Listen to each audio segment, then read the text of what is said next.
Good evening, everybody. It's a pleasure to welcome you back to another episode of Learning with My Rabbis. I'm very pleased today. We have someone that really and truly is one of my rabbis, not just one of my teachers in the past, but someone I continue to learn from on a regular basis. Rabbi Elliot Dorff. He comes to us from Los Angeles, from the American Jewish University, where he is the rector. He teaches philosophy. He teaches the Rabbinical School. He teaches undergrads. He also, I believe now for 40 years or so, has been teaching as well at the UCLA Law School and is the author of numerous books. These are just a few that have taken their spot from my wall here. To move a little bit closer, it is a pleasure, Rabbi Dorff, to have you with us today. My pleasure, absolutely.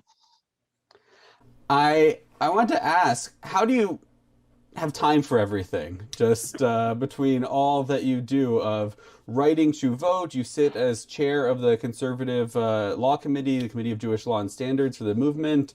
You head up all sorts of other things that participate on government panels about ethics and think tanks. And on top of that, you write and you teach, and you also are very involved husband and grandfather. How do you have time? Because I don't. Well, let me just say that my wife and I have been married for 55 years, and we had our children early, and that was a real blessing. We have 4 children, and while they were young, I was much less productive. We were talking about writing and things like that. I was teaching full time and also teaching at the law school. I teach a course on Jewish law there, and my plate was really quite full at the time, and writing an article, let alone a book, took much longer then because our kids were. I mean, I was a very active father, and I'm very glad that I was very much involved in raising our kids, and it's only really once they they were at least teenagers, if not already in college and out of the house, that I really began to be able to be involved in a lot of these other things. In that way, the Buddhists, I think, are right about this one. I don't think they're right about most things, but they have a sense that there are 4 stages in life. In the first stage, you grow up and you get an education. In the second stage, you get married and have children.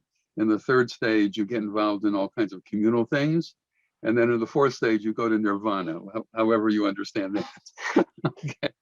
And I don't know what that means for me. But anyway, but it really was when our kids were already fairly grown, that I was able to begin to get involved in all kinds of communal issues, and then also to do much more writing.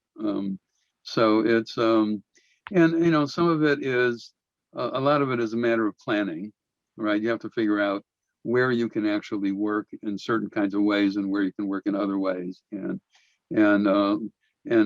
sort of making that part of your calendar and sort of sticking with it. And some of it is just luck, truthfully. I mean, a lot of the like my government appointments were, well, a lot of my life, frankly, has been serendipitous.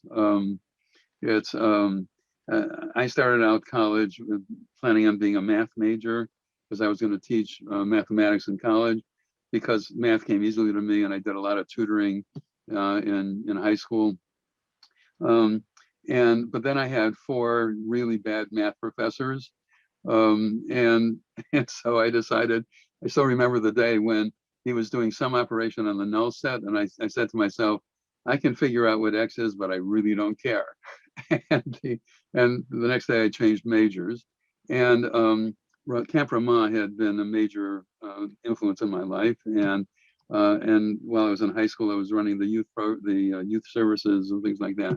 And so a lot of people thought that I should be a rabbi, but one of my friends was the rabbi's son, and he was miserable being the rabbi's son. So I decided that when I married, I hopefully would marry somebody that would share my Jewish commitments, but I didn't want to impose them on my children professionally. But then when I went to college, I went to Columbia, I met all kinds of people who were rabbis' children who were perfectly fine with what their father did. But at that time, it was only men who were rabbis.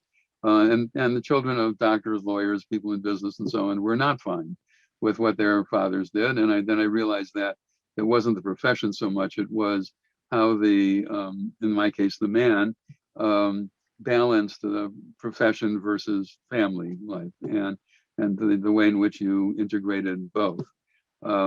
So that freed me to think about becoming a rabbi. But then I was going to go to rabbinical school. But then beginning of my last year of college, the dean called me in and asked why I had not applied for Danforth and Wilson, which were fellowships for graduate school. And I said, because I'm going to rabbinical school. And this was Dean Pinker, with ancestry from the Mayflower, I think, right? Wow. Right. And he said to me, well, do you ever plan on getting a doctorate? And I said, yeah, maybe, I don't know. And then this is the WASP talking to the Jew in 1964, right? Then it's not yours to decide when you're going to get it or what you're going to do with it, right? And the next day in the mail from his office, I got the application forms for these fellowships. His agenda was very simple. I had done well in school and he wanted Columbia to get these fellowships. But Wilson required that you go to a university other than the one you had attended as an undergraduate. I suppose I could have gone to NYU, but I really didn't want to do this. But so I filled out the Danforth application, and I told them I'm going to be a rabbi, a congregational rabbi, and maybe I'll teach a little on the side. And I figured they would say thank you, but no thank you, and that would be that, right? But then I got a letter. They wanted to interview me. So I was supposed to meet somebody at a hotel downtown at 9 a.m, call up at 10 to 9. So I called up at 10 to 9, and I think I woke him up, actually. He said, give me a little time. Turns out he was an economics professor who was transferring from somewhere in the South to Brown University. And he said to me, I understand there are a lot of Jews at Brown. Tell me about Judaism. So for an hour, we talked about Jews and Judaism. And then the next person called up and he said, oh, I'm supposed to ask you about your plans. I said, well, I wrote them. I'm going to be a congregational rabbi and just teach on the side. So he said, well, if they ask me to interview you, I guess that's within the terms of the fellowship. And then they gave me the fellowship. And then I applied to graduate school. The whole thing was backwards, right? And then, but they were really generous. I mean, they paid for tuition both at Columbia and at the seminary and gave us a living expense grant besides. I mean, they were really wonderful. And then 6 years later, I felt I owed it to Danforth to try academic life, So the University of Judaism, now the American Jewish University, was open. So I decided I would do that for 2 years. For 2 years, I would do this just to sort of feel that I had done what, paid back Danforth to a certain extent, right? Their agenda was to get religiously committed people into the secular world of academia. The University of Judaism was not quite a secular world, but okay. So I figured we would do that. And I still remember on the landing in Los Angeles, the first time, saying to Marilyn, we'll do this for 2 years and then I'll get serious and take a congregation in the Midwest where I had grown up, right? I grew up in Milwaukee. Well, 51 years later, there are two ways of looking at this. Either I never got serious, right? Or which is really true. I just love teaching. I have ever since first grade when Miss Burke asked me to take Tom out to the hallway and teach him how to read. And I did tutoring in 5th and 6th grade, and in junior high school, I was president of the student body, and I started a tutoring program. And in high school, I was president of Future Teachers of America. It's just in my blood. So I've just loved it. I just have loved it. And in my next life, I'll be a congregational rabbi. Do you have a sense that people around you knew that you were destined to be an academic before you did? I always joke that my friends and family, they all knew I was going to be a rabbi before I did. When I finally announced, I was so disappointed because everybody was like, yeah, why are you telling me? This is the plan, isn't it? Like, yeah, what's happening? Yes, that's exactly my experience as well. Right. Well, I know you said that you, right, when you were younger, it was less about, doing so much at once, but I think rabbinical school and getting a PhD in philosophy from Columbia simultaneously sure seems like a lot to me. I know there you got to learn with, briefly, a philosopher that I've always looked up to, also an ordained rabbi, Sidney Morgenbesser. Are Yeah, there yeah. any other teachers from that generation that really stood out to you that you might share a story or two with us? Well, Either sure. from rabbinical school or Columbia. Well, there are a number of them. I had a number of really very good teachers. One of them, well, the one that I had, who ultimately became my dissertation advisor, David Sidorsky, um, and I actually dedicated a book to him, To Do the Right and the Good. My book on social ethics was dedicated to him. I had him first as an undergraduate for a course in ethics, and I happened to notice, and he was a terrific teacher, and I happened to notice that all of his examples came either from ice hockey or from Nevi'im Rishonim, first prophets, right? So I went up to him one time after class one time, and I said, I happened to notice that. So he started laughing. So he said, ice hockey is easy because I come from Winnipeg, right? And so, as a Canadian, loves the ice hockey. And Nevi'im Rishonim because he, in addition to doing an undergraduate degree at Columbia, did an undergraduate degree at the seminary. And in order to get in, you had to take an entrance exam in Nevi'im Rishonim. So he learned all those stories. And all those stories are really interesting as examples of ethical issues. So, I mean, those are the examples. He was a really interesting guy altogether. He had very thick glasses, but he fought in the War of Independence for the State of Israel, but not really fought. He was Kol Yisrael. He was one of the announcers on Kol Yisrael because he couldn't see well enough to be a soldier really, and he was very much involved in. He was on the editorial board of Midstream, which was the Zionist publication for many years. I don't know if it still exists. And I remember walking into class one day, and there was Arabic on the board, and he walked in and he looked at it, and he started translating it. And I said, "How do you know this?" And he said, "Well, because he lived in Israel for a while, and he just learned Arabic, right?"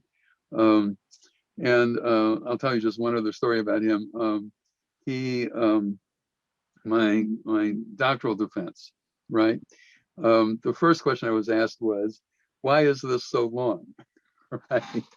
And before I could say anything, he jumped in with a story about an Arab and a camel and something like that. The point of which is, if you think this is long, you should see what it was before.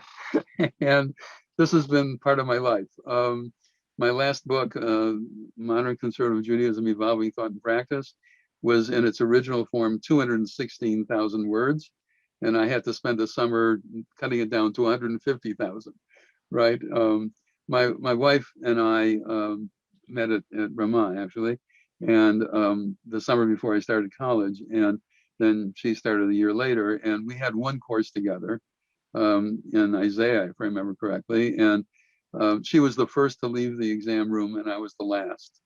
And we agree about that. And now we have two different versions of the story. I think we got the same grade. She says that she got a grade higher than I did. And throughout our years together, she's basically saying to me, "Shut up, Dorff. I mean, enough." Right? Not really, but it's but anyway, it's doing the doctorate at Columbia, and actually my undergraduate course there in history of philosophy really taught me how to write.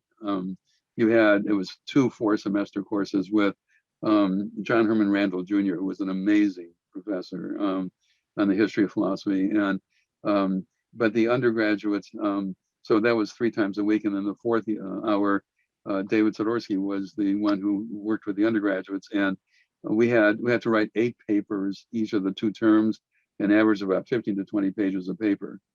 So that's how I really learned how to write and how to think carefully and things on that order.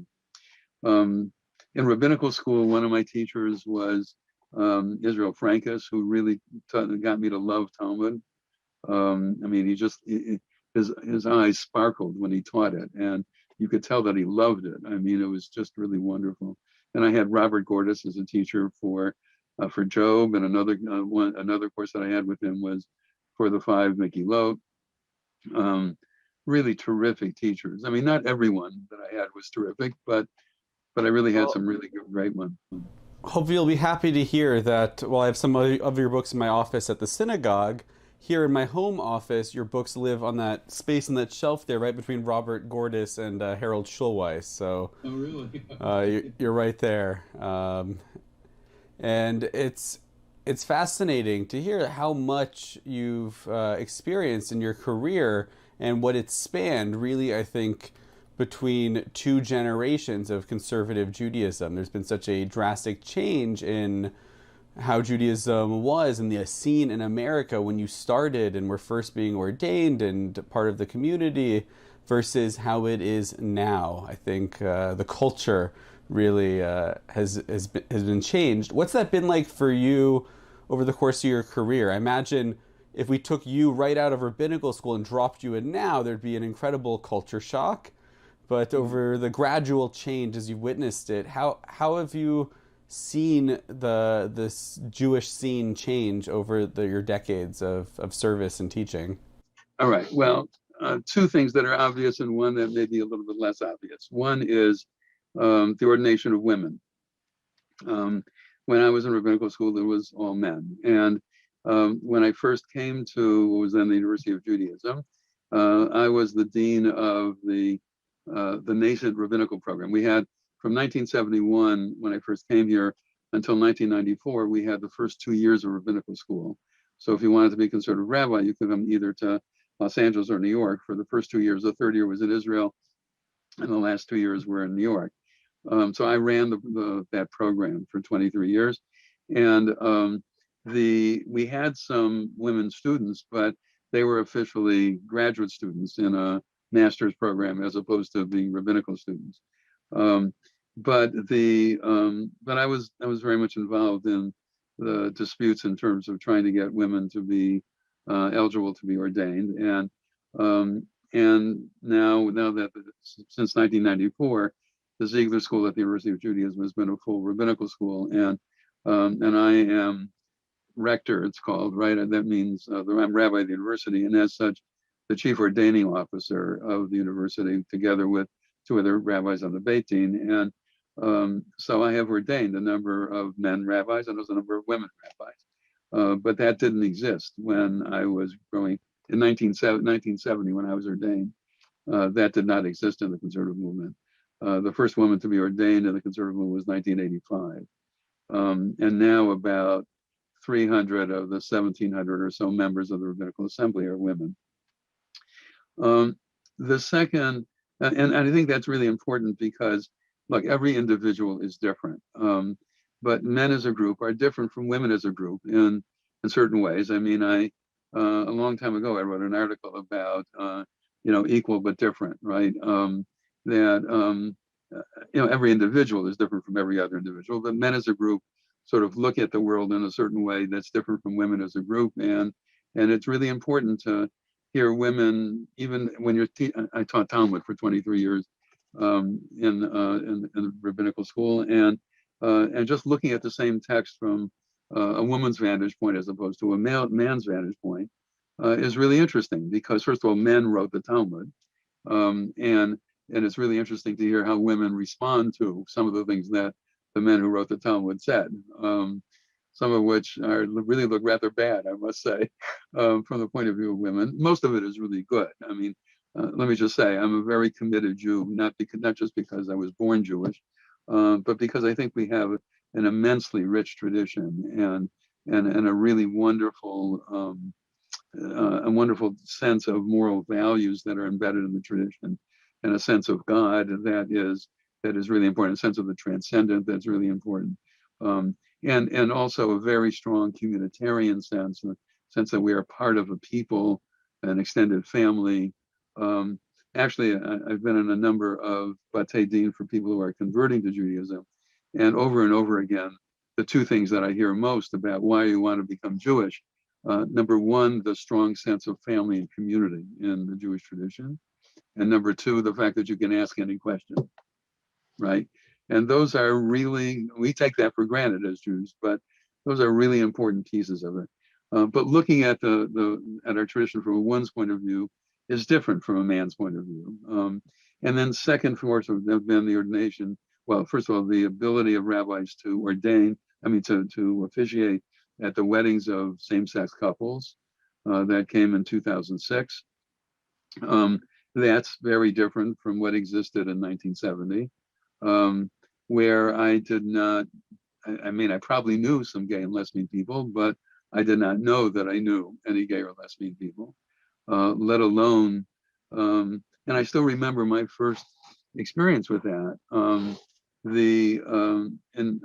I came in 1971 to Los Angeles. In 1973, I was called by a friend of mine from Ramah, who was a rabbi in Cleveland, and he told me that a young man in his congregation who had actually been president of Cruzy USY when he was a senior in high school, had then gone to the joint program as an undergraduate between the seminary and Columbia, and in the spring of 1973, the spring of his sophomore year, had come out as a gay man, and he felt sort of shunned by the seminary community there, and he had transferred to UCLA.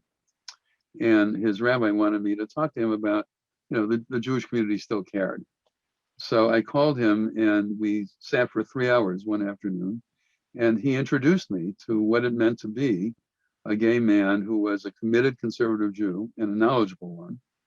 And I must say that was the only time in all of my career that I felt genuinely embarrassed by our tradition, right? We have an immensely rich tradition, and usually I'm very proud of it. And the rough spots in it have largely been, have been softened by the later rabbinic tradition and on into our own time. But at that time, 1973, all you had was Leviticus 18 and 20, right? That two men having sex together is an abomination and is subject to the death penalty, right? And how do you live with that? So he really introduced me to that. The third area, which is really different now than it was then, I do a lot of bioethics, and medicine today is very different from what it was 50 years ago, and so it has led to all kinds of things that I dealt with on beginning of life issues, end of life issues, distribution of healthcare, all of those kinds of things, and it's so that's another area in which life in general, but Jewish life in particular, has really been very different. It's a fascinating journey, I think, over the years that you've been serving your community and teaching and working as a rabbi. I'm actually curious, your second answer there, I haven't even gotten to the questions that we prepared because there's so much to talk about. But you talk about how you're in general very proud of the values Judaism espouses. And I'm with you. I feel that occasionally I come across something that is xenophobic, homophobic, ideas that I really struggle with. But I find that the majority of the time, if not all the time, when I look at the context, when I look at what was written before and after, and I see the evolution of thought, I see us working on a moral curve. I see our rabbis of the past, even 2,000 years ago, even if today I don't necessarily share their moral values, that they were part of that arc of justice, that they were bending that arc towards justice and righteousness. But my question is, for you as somebody who's written so much over the years, do you ever have fear, especially in today's culture of canceling ideas or people that express something that isn't part of the current zeitgeist? Do you ever have fear of putting pen to paper and putting ideas out there?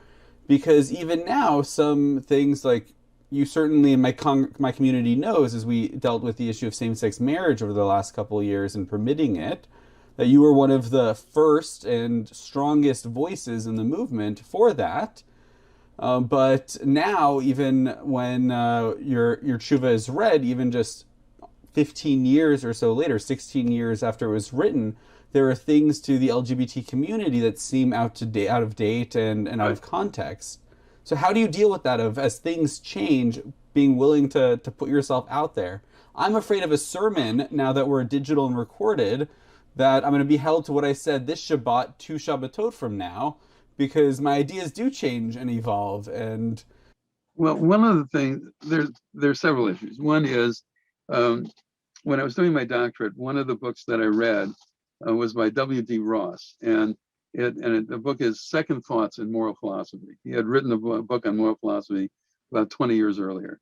And what was really impressive to me was that in the introduction to the book, he said, "I have no apologies whatsoever for having second thoughts in moral philosophy. As a matter of fact, if I didn't have second thoughts, I should need to apologize, because that would mean that I am not intellectually alive and not willing to reevaluate what I've said in the past."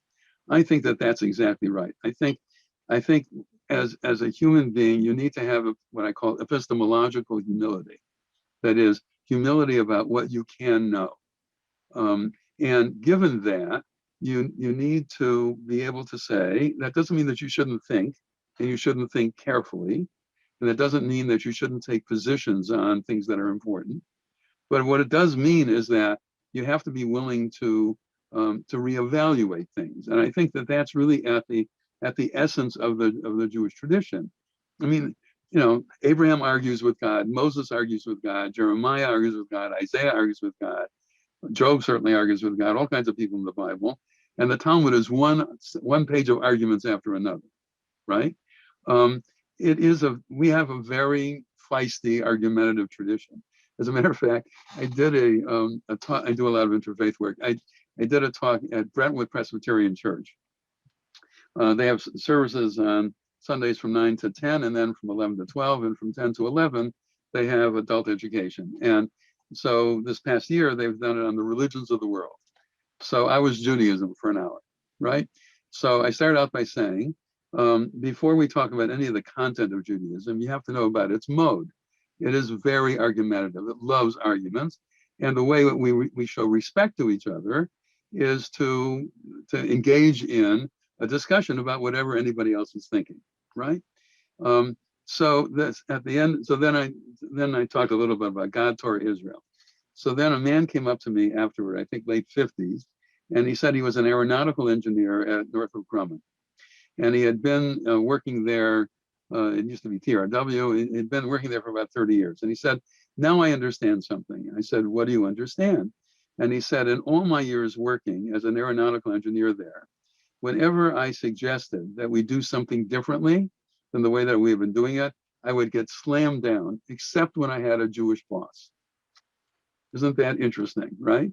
The culture even goes to aeronautical engineering, namely, where you can rethink things. I mean, you don't, because you have to start out with the sense that you're a human being. You're not omniscient. God may be omniscient, but you are not. And if you are really, really, first of all, smart about things, and you also recognize that, then you should be open to reevaluating things. There should be second thoughts in moral philosophy. It's fascinating because it's such a part of the Jewish tradition and culture, as you said, this idea of argument and discussion. And I really believe that that's what helps get us towards the truth, is having those kinds of disagreements, and that ideas should change, and it's good. I just definitely see, and I can't speak about what it was like in the past when that Second Thoughts book was first written, but it seems to me that there's a growing trend and voice in society and culture today that anything that is associated with somebody that has any thought that we don't currently believe and hold, any moral view that we find wrong, morally evil, or repugnant, or even sometimes just not politically correct, that the rest of their ideas, everything else, doesn't deserve a platform, doesn't deserve a voice. And it scares me, because anything that was contributed to philosophy, science, art, medicine, music, anything really before, I think I could say the last decade, but even the last century, those people held views that today we would find morally reprehensible, almost guaranteed, every single one of them. But it doesn't mean that they didn't contribute and they were part of that process. The same way I see that in our tradition, when I find ideas I disagree with, when I look in context, I find that the rabbis of the Mishnah, even though they still permitted and didn't full-on prohibit stoning a rebellious child, they were working towards that. They took what the commandment was in the Torah and they added limitations. And centuries later in the Gemara, they added more limitations. And throughout Jewish history, to where we said we're not going to stone children for acting like children. But in context, if you take it in any one spot, without context, it can be problematic. I'm curious actually on an idea that you had a change of heart in. I want to talk a little bit about euthanasia because last year a new tshuva was written. You revisited your previous writings on it, and it was passed by the law committee. And I was hoping maybe you could start by giving us a summary of where we currently stand in terms of conservative Judaism and the position on euthanasia. I'm going to take it back even one step further. In 1990, two of us, Rabbi Avram Reisner and I, wrote tshuvot about end-of-life issues. And both of those tshuvot, those rabbinic rulings, were adopted by the law committee. We agree in about 85% of the issues. We agree that you may, for example, withhold or withdraw machines and medications if a person is dying, and it's in the best interest of the patient to do so. We agree that you need to provide comfort care. We agree that hospice care is appropriate at certain points. We also obviously agree that if doctors are able to cure a disease or to save a person, then they should. But that there are times, but as Kohelet says, there's a time to be born and a time to die, right? We are mortal after it's all said and done. That's the essence of chapter 2 of Genesis as well. So we agree about those things. We disagreed on two things primarily. One is I think that you may withhold or withdraw artificial nutrition and hydration, as well as machines and medications. He doesn't think so. He thinks that because it functions as food and liquids, and we all need food and liquids all throughout our lives, that must be used and may not be withdrawn. So that's one difference between us. There are reasons to go in both directions. And the other is the amount of morphine that could be used in quelling pain. It's a long story. It's not worth the discussion at the moment. I then wrote in 1997 an article, tshuva on assisted suicide, in which I argued against it, even though I'm liberal on passive euthanasia, that is removing life support systems. I was saying that we should not engage in assisted suicide for several reasons. Number one, when somebody wants to commit suicide, your first response should not be, "Let me help you." Your first response should be, "Why do you want to commit suicide?" Sometimes it's because the person is clinically depressed. Well, under those circumstances, what you should do is treat the depression, whether it's medically or socially. I was on a book project around, again, 1990, 1992, something like that, on suicide. And the people who were running the project brought the authors together. And one of the people that we interviewed was a 36-year-old man. This is, again, 1990 or something, before the cocktail of drugs for treating AIDS was discovered in 1996. So this was a man who had AIDS. And he knew a lot of people who were dying of AIDS. And he just did not want to go through that project. It's a very excruciating way to die. So he bought himself a 22 caliber pistol and went back home, and he thought he had loaded it and pulled the trigger, and it didn't go off. And just at that moment, a friend of his knocked on the door and saw what this man was planning on doing and set up a 24/7 companionship with him. So he wouldn't. So now we're interviewing him. And do you still want to die? And he said, "Well, my friends don't want me to." Now notice the medical situation had not changed one iota, right? He was still going to die this excruciating death, but now because he had social support and because people other than himself thought that it was worthwhile for him to live, he was willing to go through that and not commit suicide, right? So sometimes people commit suicide because they don't think anybody else cares whether they live or die. But then you need to provide social support. That's the answer to that. It's not to help them commit suicide. Money is a terribly complicating factor here. Mom is dying. She wants aid in dying because she doesn't want to squander, that's the word that's usually used, the family fortune on her health care at the end of life, right? That's bad enough. But what about mom is dying? Her children don't want her to squander the family fortune because they want to inherit it. There really are those murky waters, those muddy parts where it gets from very clear cases where it's wrong to where it's murkier. It's harder to tell Yes, the distinction. that's But I right. know when you have a case of somebody that's in pain and you decide that passive euthanasia, removing treatment because death is better than life, they're in so much pain and their quality of life is so poor, that that's the moral solution. It seems to me, and actually it was in your class, the article we read from philosopher James Rachel's that really Right. convinced me of it, that that You leap to remember it. active Good. euthanasia, that Yes. once you say life is misery and death is better than life, anything, not just not extending it, but to not give them release, to not Right. take active steps is an act of immorality, it seems to me. Right. So what I have there are two things that led me to revisit it of the assisted suicide thing, and actually along the lines we were just talking about, second thoughts in moral philosophy here. There were two things that led me to have second thoughts about it. And by the way, just to continue that, one thing that I wanted to mention is, in addition to your family not wanting to squander their funds, your insurance company would be more than happy to help you commit suicide than to give you long-term health care insurance, because it'll be much, much cheaper to help you commit suicide than to do that. So money is a major complicating factor in the morality of all of this. Um, So just to add, so there's even another level, I think, here in Canada where our insurance company is the state and our fellow taxpayers, that you can't even choose to buy a better insurance that would cover those things. It's a government decision. yes, that's right. So um, so there are two reasons why I revisited this a couple of years ago. The original Tshuva was 1997. First, California passed aid and dying legislation.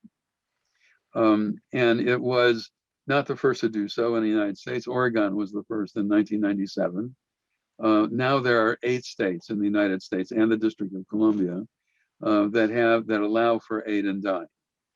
Um, and California has a very large Jewish community, right? Um, and there are, of course, Canada has it now as well. And California and Canada enacted it within weeks of each other. I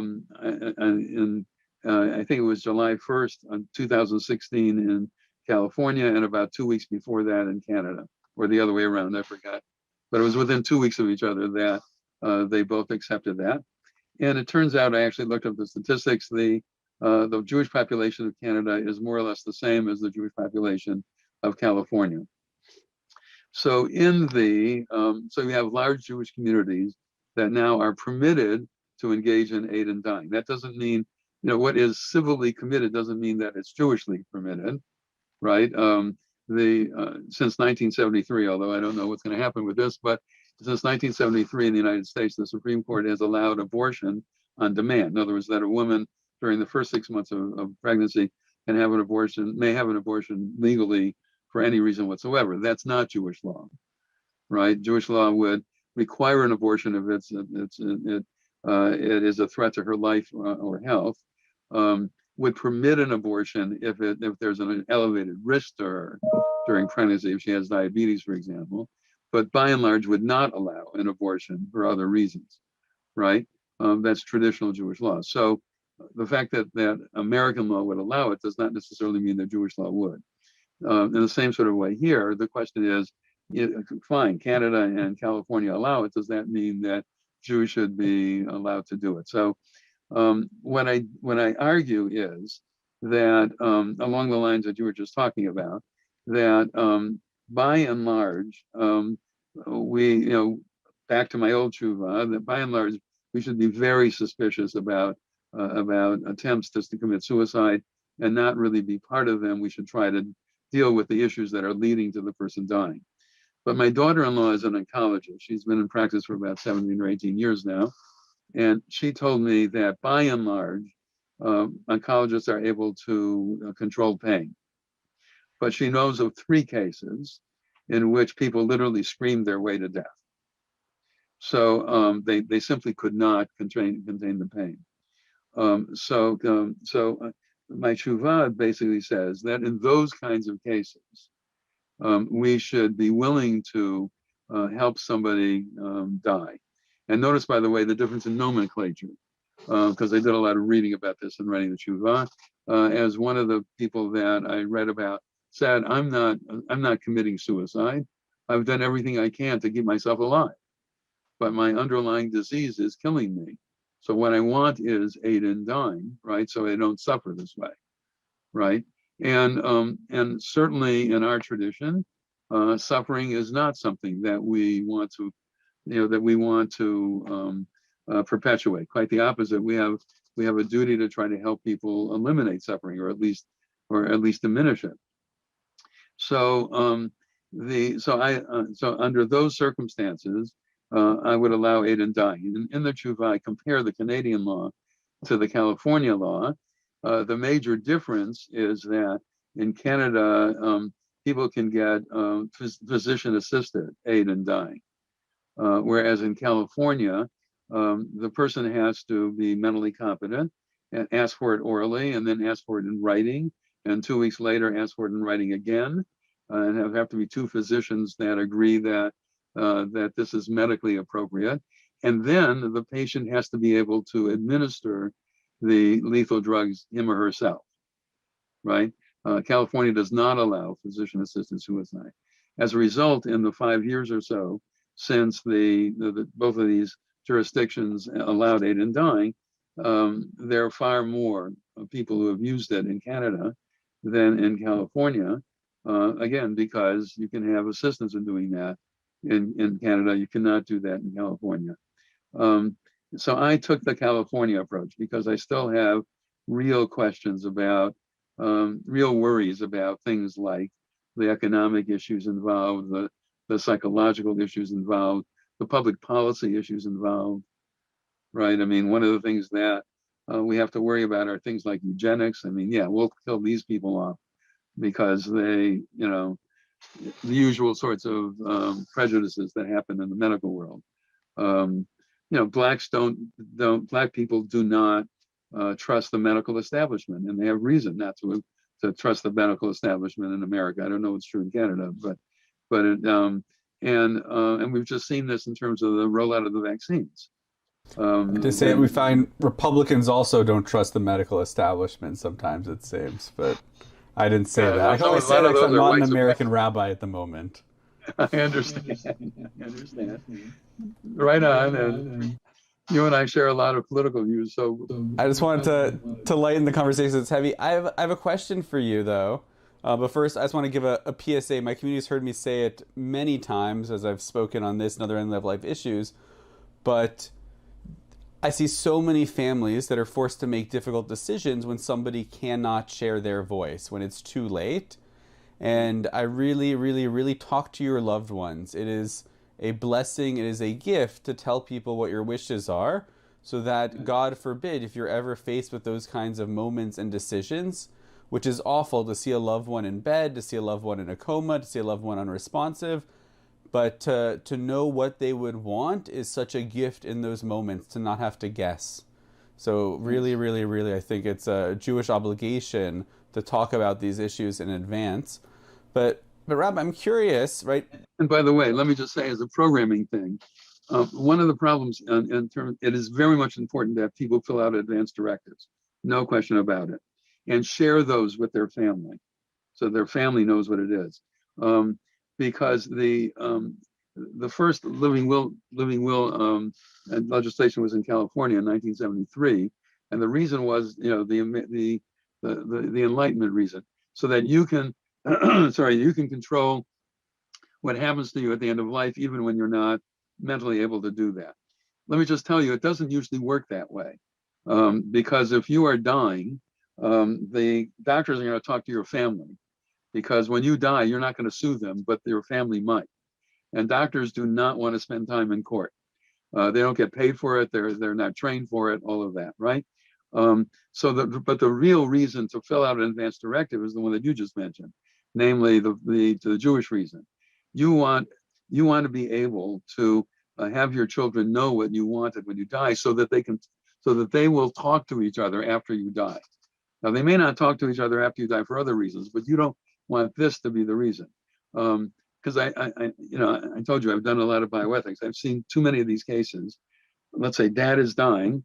There are 3 adult children. 2 of them have agreed with the doctors that there's really nothing more that can be done to revive the person in any meaningful way, and that the right thing to do is to remove life support. And 2 of the children agree with them. The one does not. And usually the one who does not is the one who had the worst relationship with dad or mom during their lifetime. I actually heard a case like this. In that case, it was mom that was dying. And she said to her siblings, Mom and I did not get along very well in our lifetime, but in the end, I was there for her and you guys killed her, right? Wow. You don't want that. So what you want to do is fill out an advance directive. And by the way, program recommendation, part of the problem is that people are not medically trained, most people, and so they don't know what these interventions are. I helped my mother-in-law decide to remove life support from my father-in-law, and then I helped my mother-in-law fill out an advance directive. And she said at the beginning, I want everything, right? So I went through the conservative movement's advance directive, and it goes through 10 different scenarios that are very common. And I said, well, this is what would happen if you choose this. And she said, I don't want that. Second thing, oh, I don't want that. It turned out she didn't want anything. What she wanted was to make sure that nobody abandoned her. And that is a real concern at the end of life. I really do understand that. So it might be a good idea for your synagogue to hold a training for filling out advance directives, get a doctor there to explain what these interventions are, and what they can do and what they cannot do and what's involved in them, so that people can have help filling out their advance directives. And then what do? You make copies of them, copies of it, and you give it to every member of your immediate family and to your primary doctor. I know one family who actually, you don't have to do this, who actually scheduled a family vacation in Cancun for a week on condition that the adults in the group would meet together on Tuesday afternoon, at which point they handed out copies, the couple handed out copies of their advance directives to their adult children, and they went through them. Nobody Wow. likes to talk about end of life issues, let alone your own dying, but Jews know how to deal with a document, right? So if you hand out the document, it's a way of talking about some very difficult issues. But then at least whoever is your surrogate decision maker at the end will be able to say, well, you were there when mom or dad said what they wanted. I might want something different, but all I'm doing is what mom or dad wanted. And then the siblings can at least understand that, hopefully. And this will not be a reason why they don't talk to each other afterward.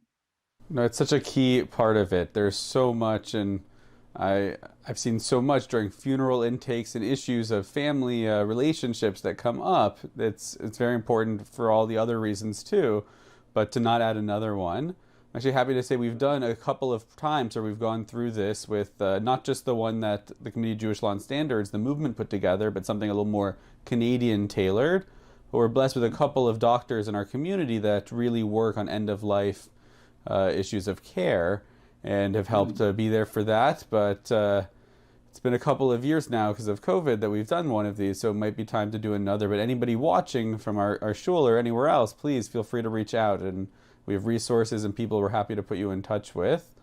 I want to push you a little bit, if I may, about the difference between not just active and passive, but having somebody else administer versus the California version. Because forgetting the murky waters and the cases where there certainly are complicating factors and the ethical decisions a little more complicated. But when you have somebody that we've made the decision that death is better than life, that life is too painful, too miserable for whatever the reasons are, in those cases, do you still see an issue with somebody else administering the dose? Is it because it's California law that you went with? Or is there an ethical or Jewish value under it that's different of a person doing it themselves versus a physician assisting it? Because I see lots of cases where it's too far, it's too late maybe for a person to do it themselves. Yeah, one of the issues that arose in the long discussions that we had on the Committee on Jewish Law and Standards in regard to this tshuva that I did was exactly that. There is a certain unfairness. I'll just say it straight out in my position, right? Because it's just the luck of the draw as to whether or not, when you are dying, you are able to administer the lethal drugs or not. And people are not at fault for not being able to administer the drugs. And if they are in excruciating pain and cannot administer the drugs, one would think that it would be only moral, actually, to enable somebody else to do it. I really do understand that. And I must say, this part of my tshuva is the part that I struggled with the most and still am not completely happy with. Well, third thoughts are available sometime in the future, right? Not just second thoughts, third. That's right. That's right. The reason why I did it the way I did it is because my hesitations about Ada dying in the first place, right? In other words, I really want to make this the rare occasion in which we do this. One of the, because another piece that's behind this is that, at least I can't speak for Canadian medicine, but American medicine that generally does not give enough pain medication. And there are reasons for that. One is the opioid crisis now, and doctors are very worried about losing their license or maybe even being even charged for murder or accessory to murder, right, if they give too much pain medication. Another reason for it is the stiff upper lips kind of thing, right? That the wild west. You have to sort of grin and bear it, that kind of stuff, right? Which I think is frankly nonsense, but it is very much part of the culture, and especially for men, by the way. And so, I mean, I think it's so that's another piece of it that I worry about. In other words, I think it is much more appropriate to provide pain medication, needed pain medication, than it is to do it to the point where where you are intending to take the person's life. See, by the way, that is the other place where Rabbi Reisner and I disagree on. I said on the amount of pain medication. He would say there are other pain medications, but morphine is still the most common. Morphine works by suppressing the respiratory system, and it's titrated. You start with the smallest amount of morphine that you need in order to control the patient's pain, right? But then you have to, as the pain gets worse, you have to use more morphine and so on.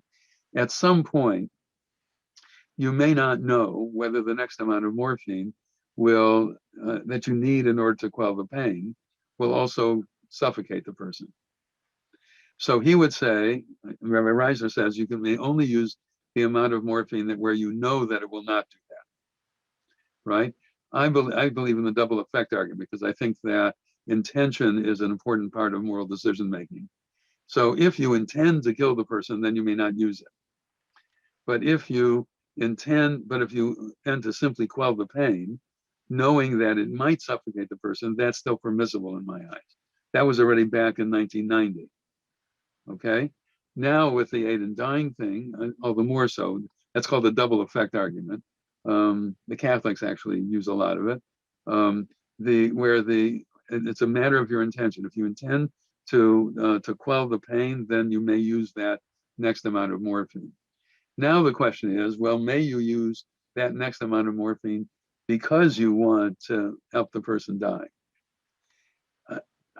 Again, I think if the person really wants it and cannot stand the pain and is able to do it, then reluctantly I would say yes. But I don't want to go the next step, because I really am worried about the slippery slope here, both in terms of public policy and in terms of the individual cases. So that's the reason why I got to this very uncomfortable position that I'm in, where the California law, yes, the Canadian law, no. It's difficult because these are such complex issues and there's so much that goes into them.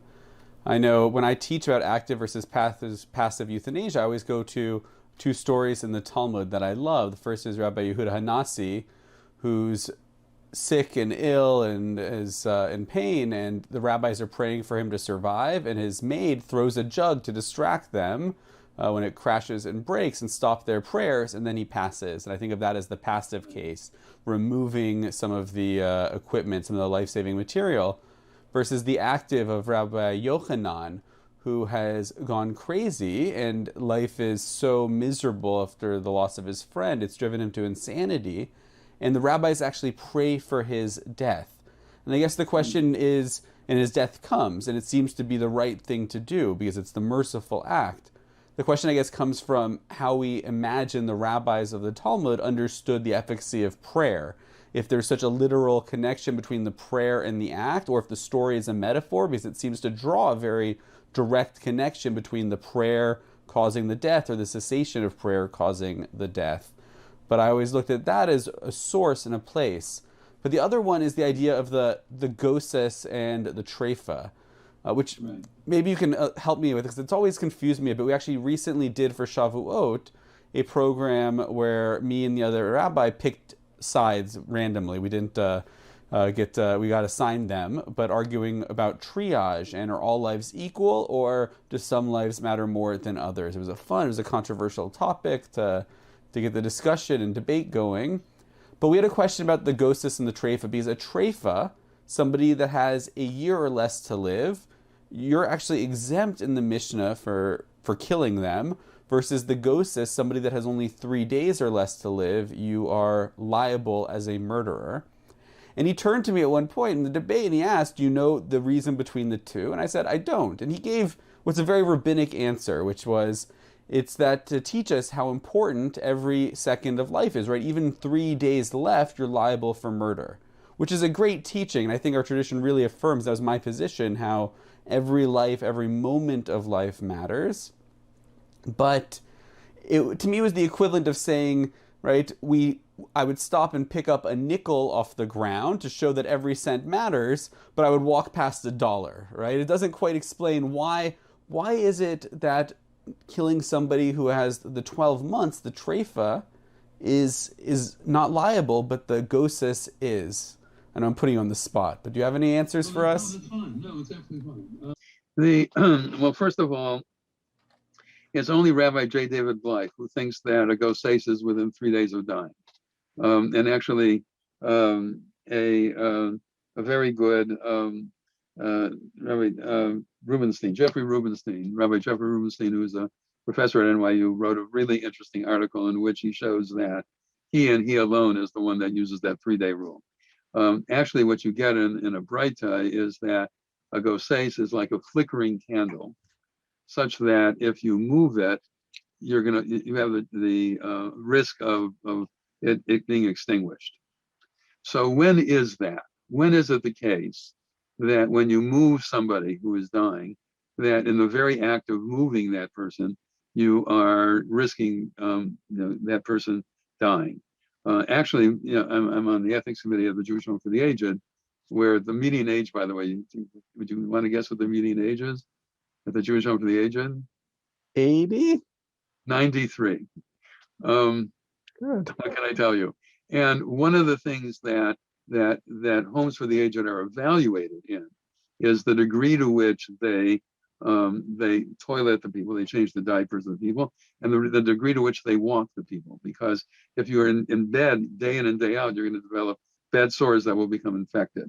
So actually, it's good medical practice, even for very elderly people, to be moved, right? So when is it the case that they should not be moved for fear of causing their death? Really only in the very last, maybe hours of their lives or something like that, maybe a day. Depends upon the case, right? But that's the idea of a goses, somebody that is literally in the very last stage of life, right?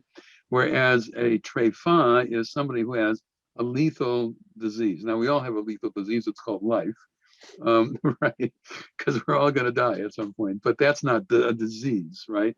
The disease means something that is not part of the normal function of living, and that will ultimately take your life. It may be cancer, it may be a bacterium, it may be a virus, it may be anything like that, right? So, and there, by and large, it's a year or so that where they, this is all a matter of medical prediction, and doctors are sometimes right and sometimes not on this issue. They usually hesitate to predict because of that, and rightfully so. But somewhere within a year or so of dying because of this lethal disease that they cannot reverse or even control. And I mean, I think that distinction became very important, by the way, in the two tshuvot that Rabbi Reisner and I wrote back in 1990. What he does is he takes the Gosses model and he extends it to a year, right? In order to be able, and that's the basis of his tshuva. Whereas I distinguish between a Gosses and a Treifa, and I use the Treifa model to talk about why, because that's what most people are dealing with, right? They're not dealing with the last hours of death, of dying. They're dealing with what do you do when this person has incurable cancer, right? And how do you deal with with that kind of an issue? On the triage issue, which of course became very important during COVID, especially in the early stages, Rabbi and Daniel Nevins and I wrote tshuvot about triage. We started out very far apart, and then we had this wonderful, he lives in New York, I live in Los Angeles. We had this wonderful cross-country email thing. We're very good friends, and we chipped away at each other's positions, and ultimately ended up with the same conclusion, but using very different rabbinic texts and with very, very different nuances. And you can find both of those tshuvot on the Rabbinical Assembly website. It is, yes, it is the case that the rabbinic tradition really says, is your life is the blood of somebody redder than the blood of somebody else. The point being that that's just not the case. Okay. On the other hand, the rabbinic tradition knows of cases in which you had to choose who was going to live and who was going to die, basically. And so I discuss those cases, and I try to make a distinction between clinical medicine and public health issues, right? The doctor at the bedside has to do whatever he or she can do to help the patient. Sometimes that means to help the patient die, but most of the time it means to help them live, right? And cure disease. That's what the doctor needs to do. But there does need to be a public health version of this, in which there are scarce resources, and you don't have enough of that. At the beginning, we didn't have vaccines at all, right? And the question was ventilators, right? You didn't have enough ventilators to treat people with COVID. And so who gets the ventilator? That was back in last May, June, July, that kind of thing, right? And the rabbinic tradition doesn't know about scarcity in medicine, because medicine, especially curative medicine, simply was not developed very well until the middle of the 20th century, most of it anyway, right? So what they knew of was scarce resources in terms of helping to support the poor, and also scarce resources in terms of redeeming captives, Jews who had been taken captive.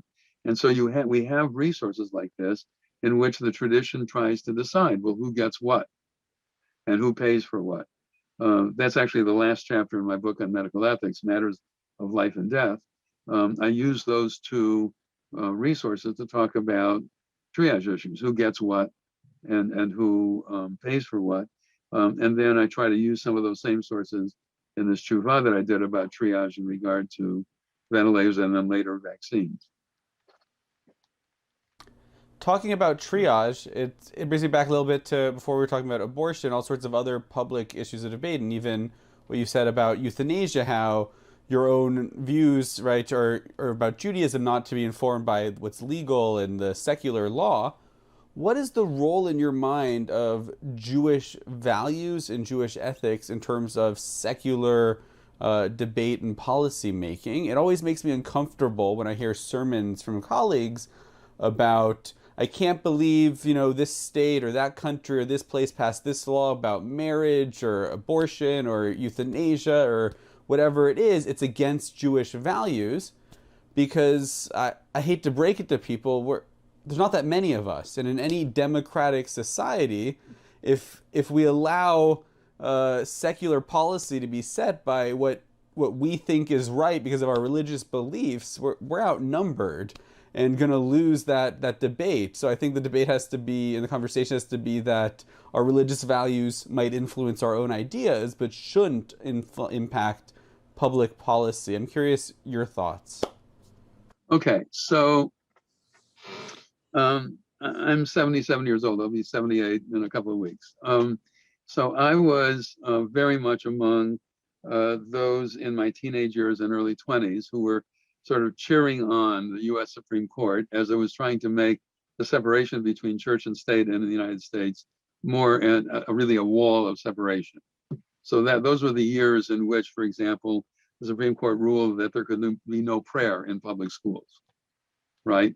Those were the years when there could not be religious instruction in public schools, but there could be release time for people to leave the school. And actually I used it because my elementary school ended at 3:30 and my Hebrew school started at 4. In order for me to get there, I had to leave at 3:15 on Tuesdays and Thursdays. So release time, right? So I was very much involved and very much still believe that the separation of church and state is very much better for the church and for the state. In that way, I'm very much with James Madison on this issue in the Federalist Papers. However, I then got appointed to Hillary Clinton's healthcare task force in 1993, may it rest in peace.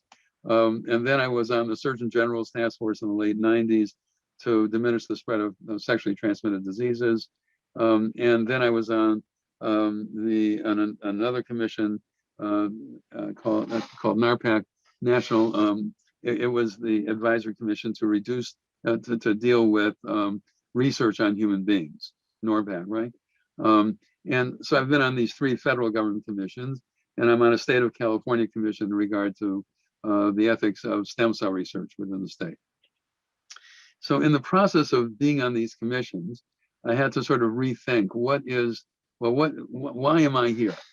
And I must tell you that in all 4 of these commissions, I was not there as an ethicist. I have a PhD in philosophy with a dissertation in ethical theory. And I've done a lot of writing on ethical issues, right? And there were slots for ethicists, but that was not my slot. My slot was rabbi.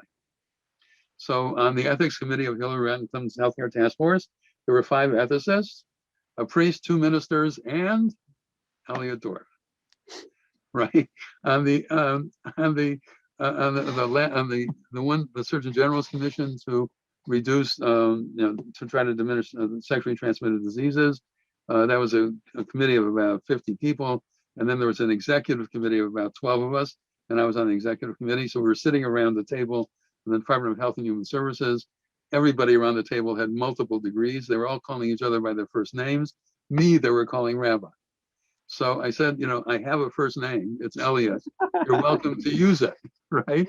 And so the assistant secretary who was head of this committee said, he was a Roman Catholic from Boston, right? He said, if my mother ever heard that I called a rabbi by his first name, there would be hell to pay, right?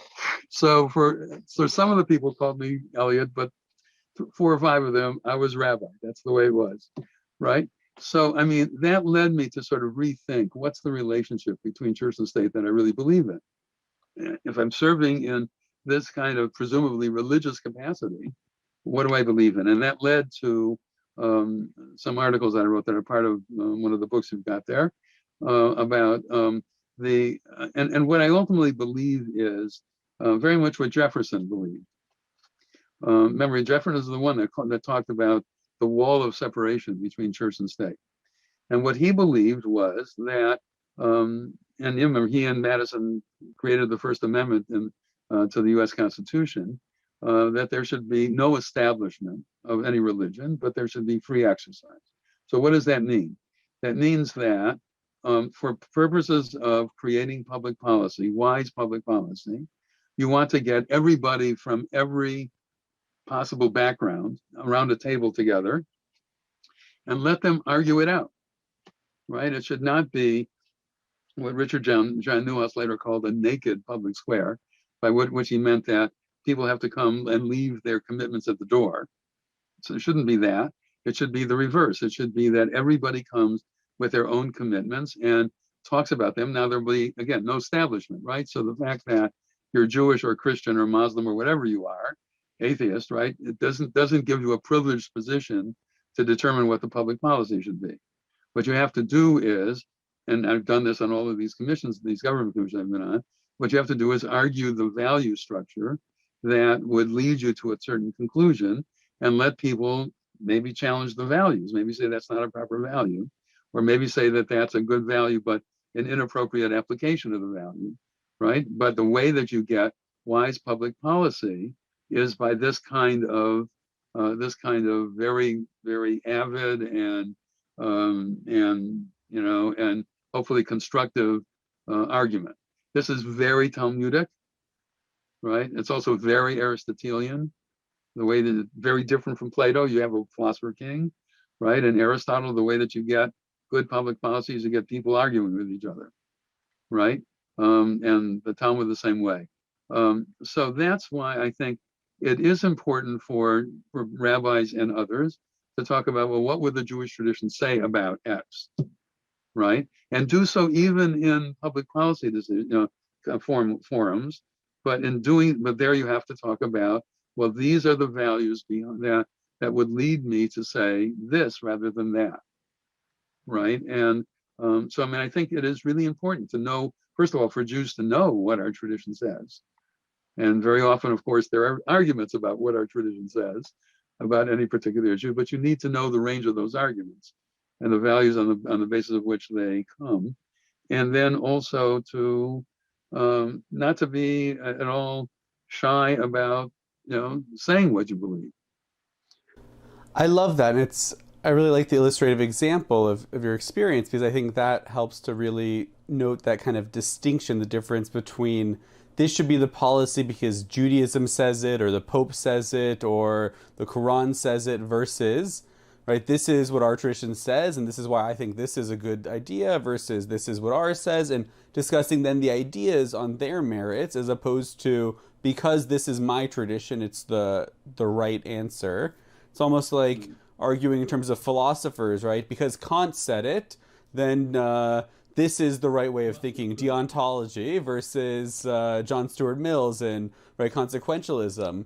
We're evaluating those on the basis of the ideas as opposed to this is the right answer. And certainly our perspective is guided by our faith and our tradition and our culture and all of that. But there's a way, it's a fine line, and I'm still, I guess, struggling with that, and it's coming to focus a little bit with what you said, but the difference between this is right because Judaism permits abortion, so abortion must be legal, versus this is why it's right that Judaism permits abortion, and I think that's why it should be legal, right? That distinction there. I want to be respectful of time, so I have one more question before we wrap up. Just I promised people in our ritual committee I would bring this up. Shat Dahak, right? The law committee passed not actually a tshuva, but a paper between you and I think other members of the committee when the pandemic first began, dealing with issues of virtual minyan and special circumstances during these pressing times, these emergency times when we could not gather together. And I have to say, it's one of the few times I've ever really disagreed, I think, with you, respectfully. Just the fear of when minyan could be virtual and people could participate, of opening that can of worms, right? How do we get the toothpaste back in the container now? In the tube, exactly. So in the paper, it talks about this crisis situation, the Shat Dahak, when these things are permitted. It says it's forbidden or unsafe, right? When it defines it, when it's forbidden or unsafe for 10 adult Jews, not males, certainly not males, for 10 adult Jews to gather in person for weeks at a time, and limited to an area where most of the synagogues have been ordered and recommended to close for the crisis. So now, as in many places in the States, and God willing soon here in Canada, when those orders are home, or no longer forbidden, is it automatically time to revert back? Is there, we actually never took on that in terms of 10 people that weren't physically located with virtual minyan. But when is Sha'at Dahak over, and is the law committee gonna make an announcement or remind people that this is temporary, and what are we doing here? Matter of fact, the 2 hours I spent this morning before you and I started talking was a law committee meeting by Zoom, of course, and that is exactly the topic.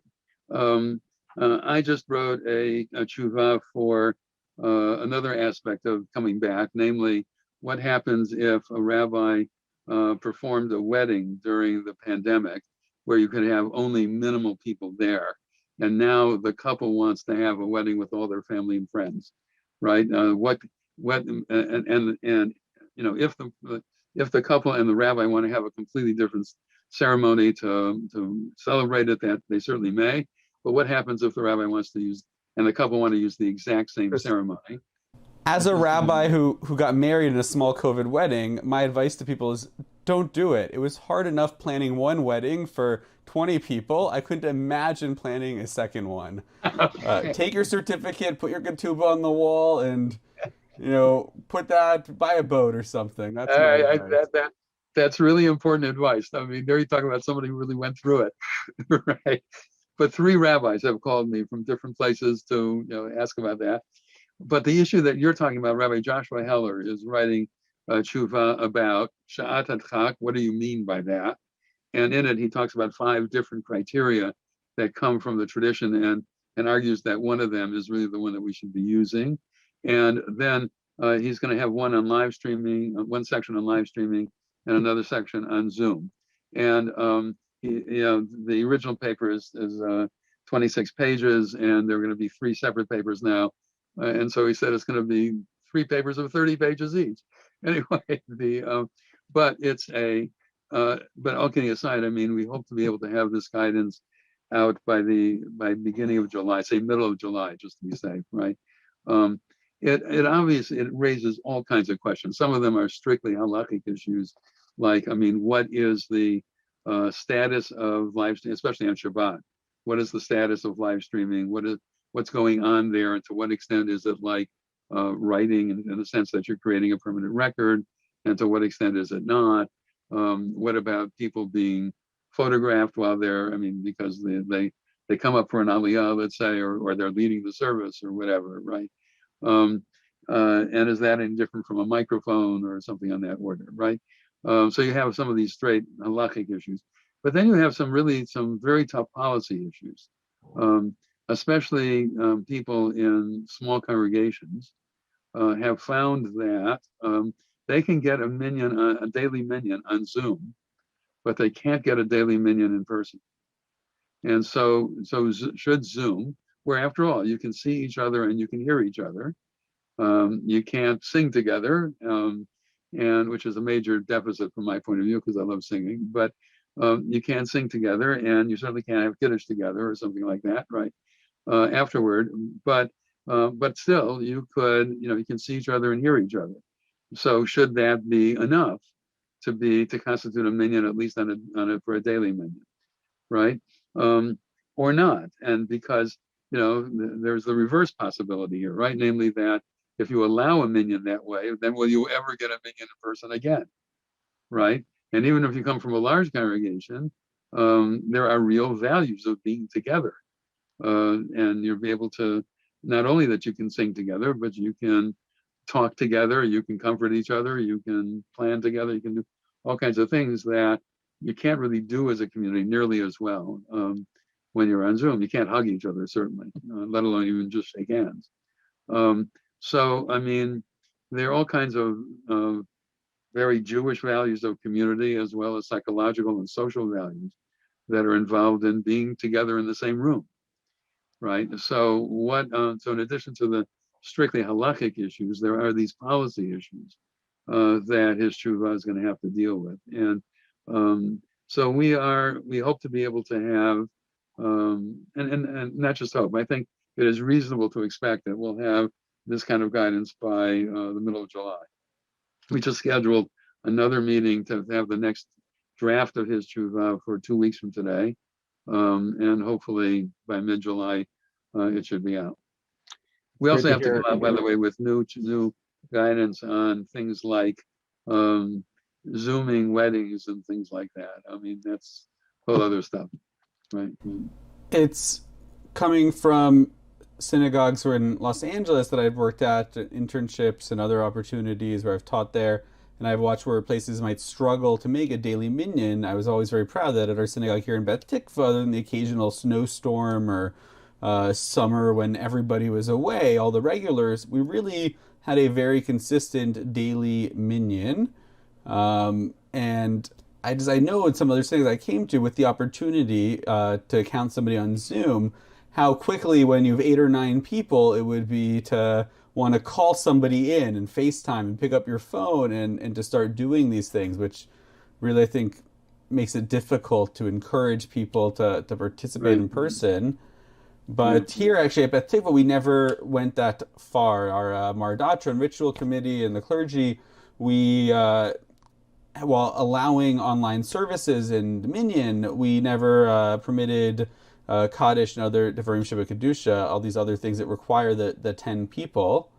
But one of the things we're actually struggling with now, and in Vance, maybe your own thoughts if you could share with us before we get this next tshuva that comes out, I'm curious, is we were already actually working on live streaming and policies about that before the pandemic happened. And the big approach was always that it was for people that had a medical need, that could not come, could not travel to synagogue, that were homebound, that there was some reason they couldn't be here. And we rushed to get the cameras and everything installed when the pandemic started, because that went from a small minority of congregants to everybody all of a sudden had that medical need. They could not be here in person. And now we're struggling with the question of how do we go back? Because the committee and the clergy really want to encourage people to be here in person. And I think part of it is just once people feel safe, nothing, matches getting to sit with your friends and family. Right. We all know people come to services to schmooze, not to hear the rabbi's sermon, not to pray. They come to services to talk to their neighbors, if we're being honest. No kidding. Oh my goodness. Yes. But I'm curious if you have any thoughts on that because soon actually in Ontario they're lifting the restrictions as we slowly start with being allowed 15% capacity, and if there aren't any problems in a few months, being allowed to return to full capacity indoors. And there's still going to be people who don't necessarily feel safe coming or aren't ready to go out of their house, even though the emergency order is lifted, even though medical experts are telling us it's safe. So I'm curious your thoughts on that, if that qualifies as, that medical cannot come condition when it's somebody's. Right, where do we? It's a fine line, I guess. I'm asking between choice and. That's right, and that's exactly the first piece of what Rabbi Heller is writing is exactly that. What is the meaning of Shahat Adchak, an emergency situation? What are the criteria for defining when there is sakana, there is danger, or even safek sakana, there's a risk of danger, right? And what are the and what are the parameters for deciding those kinds of things? And as I said, he actually spells out 5 different parameters that come out of the tradition, and he argues that 4 of the 5 really do not make a lot of sense in terms of the situation that we have in front of us, and he argues for he argues for relative danger, right? In other words, if you, sitting in your house, there are statistics actually that say that the most dangerous place to be is within 3 blocks of your house. So never go home, right? Or otherwise, now of course the reason why for those statistics is because the most time that you go back and forth. I mean, just simply the number of times. That's where you are most of your time. That's where you are most of the time. Especially this last 18 months where we've all been. Yeah, exactly. So, I mean, what he's arguing for is relative. In other words, life itself bears risks, right? So if you were if it's the same degree of what he's arguing for is that it's the same degree of risk that you would be taking in driving a car, which you do, most of us do, or the same degree of risk that you would have in terms of getting the flu, right? Then it should be, then the pandemic is over for purposes of Shadat Chak. And then we have to deal with, all right, so when it is over, and in those places in which it is over, by that definition, then what pieces of what we said during Shadat Chak still can apply to normal times as opposed to, and which pieces are only for Shadat Chak, right? That's exactly the kind of thing that he's trying to define. And he's doing a really nice job of it, by the way. All right. Well, we look forward to seeing when it comes out from the committee. It's interesting with the statistics because it's one of the flaws of our programming. In general, humans, people, myself included, we do a very bad job of understanding statistics and numbers and estimating it. I know people who talk to me about, it's only a 20% chance or only a 10% chance. And I go, well, I would get on an elevator if 1 out of 10 times it plummeted to the ground. But when we say it is 10%, it sounds really small, and it gets all the more so when you get into more complicated situations. Right. I want to thank you so much, Rabbi, for being with us. Our final question is just a quick piece of Torah. Anything that you could share with us, a teaching that's meaningful to you? My favorite rabbinic saying, bar none, is Rabbi Tarfon. Lo alecha hamlacha ligmor ve'enata ben chorin lehibatel mimenu. Yours is not to finish the task, but neither are you free to desist from it. I think it's a responsibility. I think it's a recipe for both responsibility, but also sanity, right? You don't expect to make this world a much, much better world than it was when you came to it. But on the other hand, you have a responsibility to try to make it so, to some extent, right? Yours is not to finish the task, but neither are you free to desist from it. And I think it's a quintessentially Jewish way of looking at life, right? I mean, part of the reason why Jews are so involved in social action activities, far more than our percentages would suggest, is because we really do have this sense that it's called tikkun olam these days, right? That we have a duty to try to fix the world.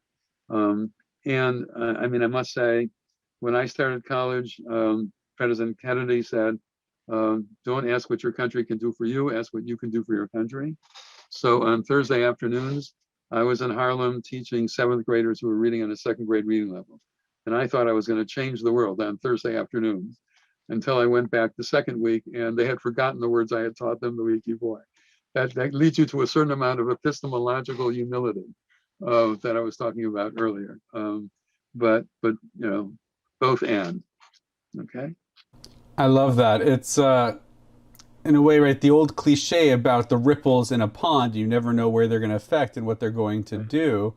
But sometimes cliches are cliches because they're true. And if we all did our part, even small acts, because you don't know what the effect in the long term is going to be and where that's going to end up and the change we can make in the world. I want to thank you so much for being with us. I also want to thank everybody for joining us tonight. If you enjoyed, please hit like or share it with your friends, your family, so we can continue spreading the conversation. For those that are interested in learning more about Rabbi Dorff, actually, again, a wide range of publications from books written for youth to adults to academia, but I highly recommend, you mentioned earlier, To Do the Right and the Good. It's actually on our summer reading list for any of my Jew by Choice students, as well as Knowing God. I'm on a rampage that everybody needs to think about what they mean when they say God, because that's the basis for who you're praying to, why you're praying to, what mitzvot are you going to do, why are you doing them. If you don't have a conception of God, I think you don't have a Judaism. That's the foundation of all Jewish practice. So I highly recommend these two, but if you aren't interested in them, there is a wide range of other choices you have from the Rabbi Dorff shelf. So please, Rabbi, thank you so much for being with us. Pleasure, absolutely. Okay. Really. Oh, you don't love God. If you don't love your neighbor, if you gossip about him,